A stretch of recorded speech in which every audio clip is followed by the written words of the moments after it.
Hey my friends, this is Mr. Anderson here to talk to you about Google Forms, feedback, assessment, and fun.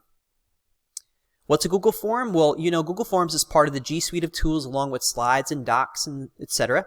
And it's a tool that collects information via a survey or some sort of quiz. You can have multiple choice, short answer, drop down, long answer, matrix questions, all sorts. It automatically then connects a spreadsheet to your responses for you to be able to review them, as well as create some charts and other really cool features. And it's a great tool for gathering feedback, formative assessments, or even to create quizzes. So how are some ways that you might want to use Google Forms?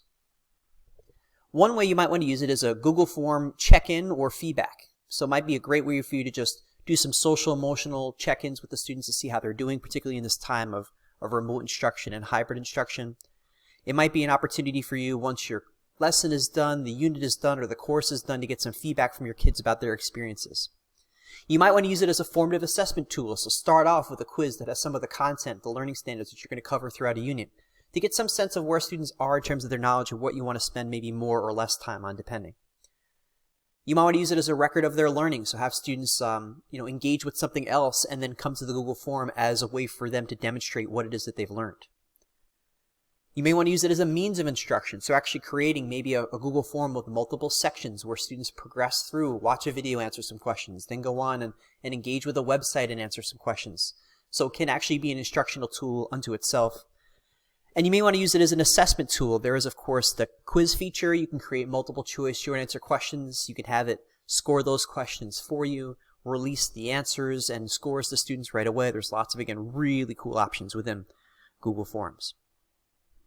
Rather than getting into all those little specifics, what I'm going to focus today are some just general structures and ideas for you to create the best Google Form possible. And the first of those 5 keys is to collect email addresses. So toggling that on, if you go to the gear, once you've created your quiz in the top right-hand corner, you can toggle it on to collect email addresses. This gives you a record of who in fact responded to the survey, again, assuming that's something that you wanted. And it also gives you a timestamp at what time the student completed it.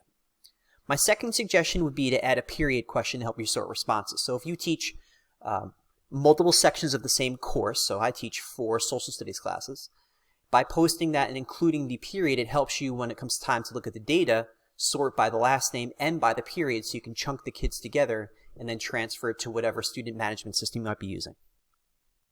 The third suggestion I have here for creating a good form is to basically set up one question exactly how you want it. And assuming you want to keep similar structures, just copy it. So there's a little copy button on the bottom ribbon of the question that you create.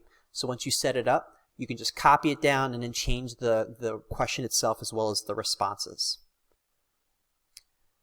Another suggestion I have is you don't always just have to use words. If you use the screenshot tool, you can upload a picture and put that picture into a space and then ask a question related to that. So again, I'm a social studies teacher. This might be some sort of bar graph or even like political cartoons, something like that. The only thing I would suggest or be mindful of is that you don't want to then have the questions be sorted up or scattered, because if you choose that option to mix up the questions or randomize the order, then the question that goes along with the particular image, they may not be paired together any longer. So just be mindful of that again in your creation of your Google Form. And then another option, the 5th one here we have, is to toggle on the required question on or off. So if it's a quiz, for example, you might want to make them all required. But if it's a feedback survey or even just a demonstration of their learning, you might want to toggle some on or some off. So a lot of times I'll have my last question be like, is there anything else you'd like to share? That shouldn't be a required necessarily question because kids may not have something else they want to share with you. But you still may want to include it because you might get some great insights off of it. When you're done with your quiz, you're going to obviously want to see, or your form I should say, you're going to want to see the student responses. And there's a number of ways you can do that. You can go to the Responses tab where it gives you a summary. It'll show you, if it's a quiz in this case, the mean, median, mode. You can see it by question or by individual student. But you also can have a form generate a Google Sheet that has the data in a spreadsheet form for you. So up at the top right-hand corner, if you click the green Google Sheet icon, it will create and then demonstrate and show you the attached information in a spreadsheet form. So that would be maybe an easier way to see some global things or to be able to take that data and then input it into your particular student management system. There are other really cool creative ways you can do this. You can create pads within a Google form. So depending on the choice that students chose, they would then go to a particular section of the form. So if they got the answer right, for example, maybe they move on because they've demonstrated that they understand that skill. But if they got it wrong, they might go to a different part of the form which reteaches or gives them an opportunity to try. There's lots of really cool options out there, and I just wanted to show that to you as well.